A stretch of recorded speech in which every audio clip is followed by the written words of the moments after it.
बचपन और खतरे के बीच कैसे एक इंसान अपनी जिंदगी बचाने की कोशिश करता है। तो मूवी की शुरुआत होती है पेरिस से, जहाँ सैम नाम का बंदा अपनी एक्स गर्लफ्रेंड के पार्टी में पहुंचता है, लेकिन यहाँ वो मस्ती करने के लिए नहीं आया था। असल में वो अपने पुराने टेप्स लेने आया था। उसकी एक्स उससे कहती है कि थोड़ी देर रुको, मैं मेहमानों में बिजी हूँ। अब सैम को थोड़ी देर वही बैठकर अजीब सा महसूस होने लगता है। थोड़ी देर बाद सैम कहता है कि ठीक है, मुझे बता दो मेरा सामान कहाँ है, मैं खुद ले लूंगा। उसकी एक्स उसे ऑफिस की तरफ ले जाती है और कहती है कि तुम अंदर रुको, हम बाद में बात करेंगे। सैम शराब के नशे में धुत लोगों को अनदेखा करके ऑफिस में आकर शांति से अपने सामान की तलाश करने लगता है। जैसे ही उसे अपना सामान मिलता है, उसके नाक से खून आने लगता है, लेकिन नशे में और थकान के कारण सैम वही सो जाता है। अगली सुबह सैम जैसे ही अपना सामान लेकर वहाँ से निकलने लगता है, दरवाजा खोलने पर सामने उसे बस खून और सब कुछ बर्बाद हुआ दिखता है। सैम जल्दी से कोई चीज उठाकर खुद को बचाने के लिए तैयार हो जाता है। धीरे धीरे जैसे ही वो मेन डोर के पास आता है तो वो देखता है कि बाहर उसकी एक्स है, लेकिन उसे कहाँ पता था कि उसकी एक्स अब एक ज़ॉम्बी बन चुकी है। जैसे ही सैम उसे आवाज लगाता है, उसके साथ कुछ और ज़ॉम्बी सैम की तरफ भागते हैं। ये सब देखने के बाद सैम का दिमाग मानो उसका साथ ही नहीं दे रहा था। खिड़की से बाहर देखने पर उसे पता चलता है कि पूरे शहर में वही डरावना मंजर है। रातों रात पूरा पेरिस तबाह हो गया।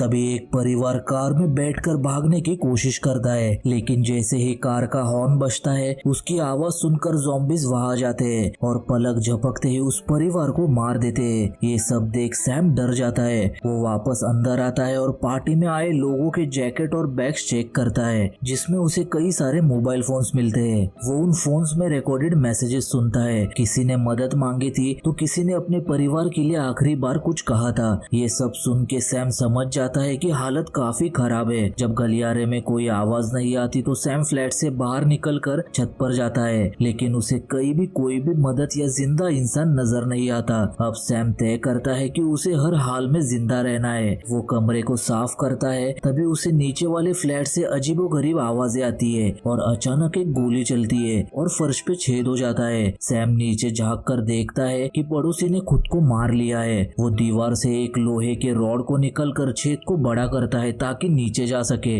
नीचे जाकर वो बूढ़े आदमी के शरीर को कंबल से ढक देता है। पास में पड़ी दूसरी लाश देखकर उसे समझ आता है कि उस आदमी ने पहले अपनी इन्फेक्टेड पत्नी को मारा और फिर खुद को। सैम किचन में जाकर खाना ढूंढता है, जहाँ उसे गन और गोलियां मिलती है। वो धीरे धीरे वहाँ से बाहर निकलता है और रास्ते में जितने दरवाजे खुले होते हैं उन्हें बंद करता जाता है। जब वो मेन दरवाजे तक पहुँचता है तो देखता है कि बाहर कई सारे ज़ॉम्बीज खड़े हैं, लेकिन इससे पहले वो उसे पकड़ लेते सैम दरवाजा बंद कर देता है। इसके बाद सैम वॉचमैन के रूम में आता है और सारे फ्लैट्स की चाबियां लेता है। फिर वो कुछ जरूरी सामान इकट्ठा करके चाबियों को फ्लैट नंबर के हिसाब से लगाता है ताकि हर कमरे की जांच कर सके। पहले फ्लैट में जाते ही उस पर एक ज़ॉम्बी फैमिली हमला कर देती है, लेकिन जैसे तैसे वो ज़ॉम्बी को दूर धकेलने में कामयाब हो जाता है और फ्लैट का दरवाजा बंद करके बाहर भागता है। इसके बाद वो बाकी फ्लैट्स चेक करता है, लेकिन एक बात अच्छी थी कि ज्यादातर फ्लैट्स खाली थे।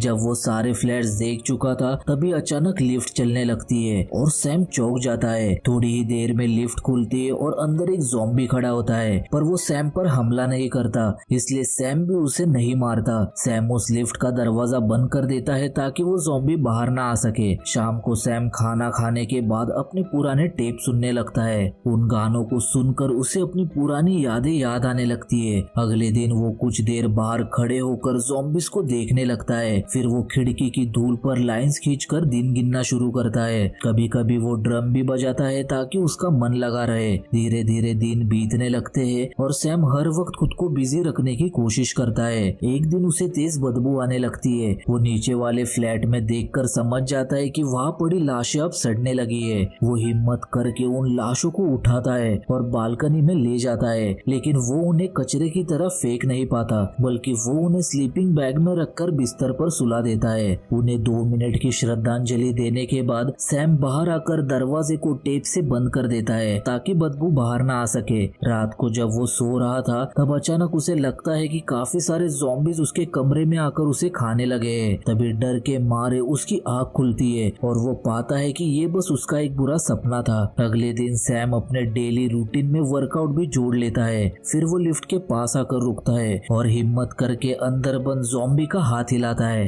वो उसे अल्फ्रेड नाम देता है। तब कुछ समय बाद बारिश भी शुरू हो जाती है और सैम कुछ बर्तनों में बारिश का पानी इकट्ठा करके उससे ही नहाता है। इसके बाद वो लिफ्ट के पास बैठकर सिगरेट पीता है और अल्फ्रेड के साथ एक तरफा बातें करने लगता है। कुछ दिनों बाद सैम खिड़की पर पेंटबॉल गन लेकर खड़ा होता है। तभी उसे सड़क पर एक बिल्ली दिखाई देती है। वो तुरंत नीचे आता है। वो आसपास नजर घुमाता है कि यहाँ कहीं कोई ज़ॉम्बी तो नहीं है। फिर वो टूना फिश का एक डिब्बा खोलकर नीचे छिपी बिल्ली को खाने के लिए देता है। तभी अचानक कोई आवाज होती है और बिल्ली डरकर भाग जाती है। सैम कार के पीछे धीरे धीरे आगे बढ़ते हुए बिल्ली को ढूंढने लगता है, लेकिन तभी एक ज़ॉम्बी उसे देख लेता है और उसके पीछे पड़ जाता है। सैम तुरंत गाड़ी के अंदर घुस जाता है और खिड़की के जरिए ज़ॉम्बी को लात मारकर दूर करता है। तभी वो देखता है कि एक दूसरा ज़ॉम्बी भी उसकी तरफ आ रहा है। जल्दी से सैम पीछे के सीट पर आकर दूसरी तरफ का दरवाजा खोलकर बाहर निकल जाता है और इससे पहले वो ज़ॉम्बी उसे पकड़ लेता, वो बिल्डिंग के अंदर आकर दरवाजा बंद कर लेता है। अब वो वापस अपने फ्लैट में आता है तो खिड़की से देखता है कि बिल्ली आराम से ज़ॉम्बीज के पास बैठी है। ये देख वो उस बिल्ली को गोली मार देता है।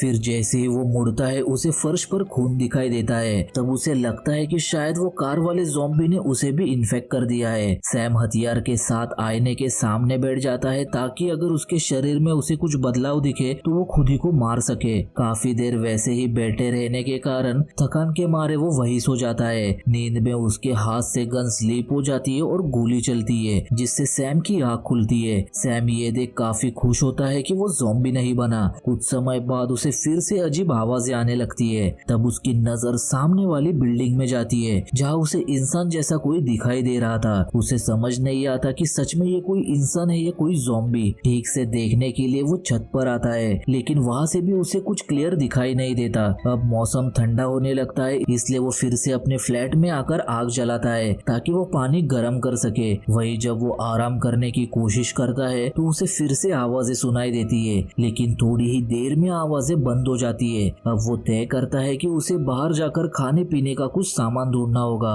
लेकिन वो बाहर जाने की हिम्मत नहीं जुटा पाता। सैम काफी अकेला महसूस कर रहा था, इसलिए वो शराब पीने लगता है। एक दोपहर वो अल्फ्रेड पर चिल्ला देता है, ये कहते हुए कि कई दिनों से उसने कोई ज़ॉम्बी नहीं देखा और अब लगता है कि वो दोनों ही अकेले रह गए हैं। गलती से उसकी ड्रिंक अल्फ्रेड पर गिर जाती है, इससे अल्फ्रेड दरवाजा हिलाने लगता है। अपने हालत से परेशान होकर सैम फिर से अपने फ्लैट में आता है। अब अकेलेपन को दूर करने के लिए सैम ड्रम बजाने लगता है, लेकिन तेज आवाज के कारण ज़ॉम्बीज फिर से खिड़की के बाहर इकट्ठा हो जाते हैं और चिल्लाते हुए उस तक पहुंचने की कोशिश करते हैं। कुछ देर के बाद सैम शांत होता है और अल्फ्रेड से माफी मांगता है। उधर सैम फिर से अपने पुराने टेप सुनने लगता है। उस टेप्स में जब वो अपने फैमिली की आवाज सुनता है तो काफी दुखी हो जाता है। शाम को जब वो सो रहा था तब अचानक से एक आवाज से उसकी नींद खुलती है और इस बार वो बिना सोचे समझे दरवाजे पर गोली चला देता है। लेकिन जब वो छेद से बाहर देखता है तो हैरान था, क्योंकि उसने एक ज़ॉम्बी को नहीं बल्कि एक आम औरत को गोली मार दी है। सैम तुरंत उसे उठाकर बिस्तर पर ले जाता है और उसके घाव से गोली निकालकर उसे हिम्मत देता है कि कुछ नहीं होगा,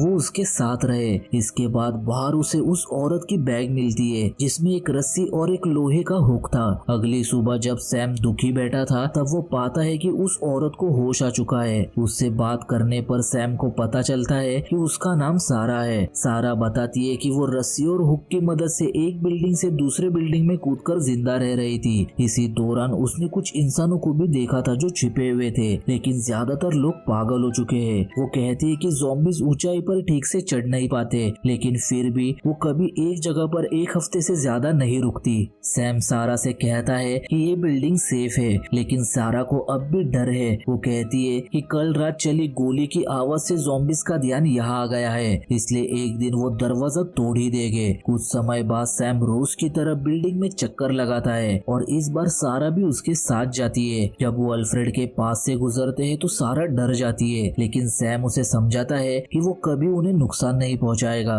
शाम को सैम सिगरेट पीते हुए अल्फ्रेड से बातें करता है और सोचता है कि अब उसके पास कोई है तो शायद अब वो जी पाएगा। धीरे धीरे इनका खाना लगभग खत्म हो चुका था, इसलिए सैम को एक बड़ा कदम उठाना पड़ता है। वो उस दरवाजे के पास जाता है जिस पर उसने एक्स बनाया था।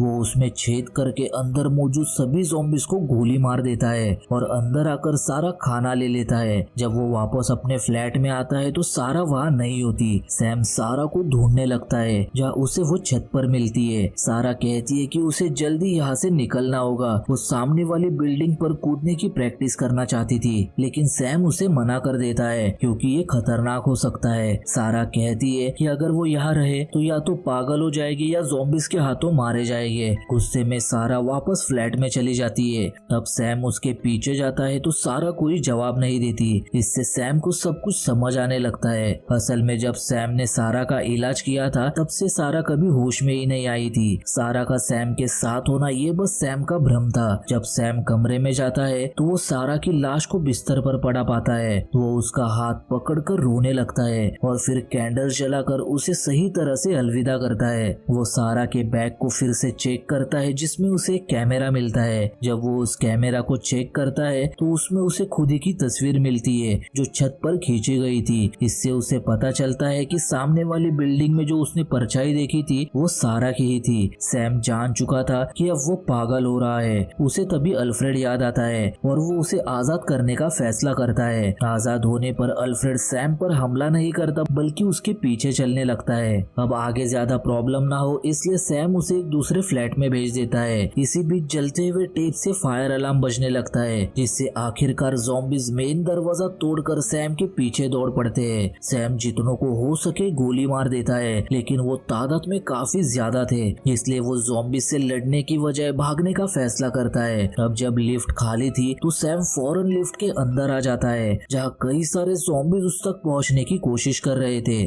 फिर वो लिफ्ट से ऊपर आता है और एक खाली फ्लैट की तरफ भागता है, लेकिन एक ज़ॉम्बी उसका पीछा करते हुए वहां भी पहुंच चुका था। काफी देर ज़ॉम्बीज़ से बचने के लिए जूझने के बाद आखिरकार सैम छेद के रास्ते अपने फ्लैट में वापस पहुंचता है। वो देखता है कि हर तरफ बस धुआं है। आसपास बहुत से ज़ॉम्बीज़ भी थे लेकिन धुएं की वजह से सैम धीरे धीरे आगे बढ़ने लगता है। अब आखिरकार वो छत पर पहुंच जाता है और सारा का हुक इस्तेमाल करके रस्सी सामने वाली बिल्डिंग की तरफ फेंकता है। तभी वो देखता है कि एक ज़ॉम्बी उसके पीछे आ रहा है, इसलिए सैम बिना ज्यादा सोचे कूद जाता है, लेकिन कूदते समय वो दीवार से टकराने के कारण वही बेहोश हो जाता है। कुछ सेकंड्स बाद जब उसे होश आता है तो उसे राहत मिलती है कि वो जिंदा है। जैसे तैसे वो छत पर आता है और खड़े होकर खाली बिल्डिंग्स को देखने लगता है। तभी दूर से उसे कुछ आवाज सुनाई देती है। सैम को उम्मीद थी कि शायद वो आवाज किसी बचे हुए इंसानों की हो। और बस इसी के साथ ये फिल्म यहीं पर एंड हो जाती है।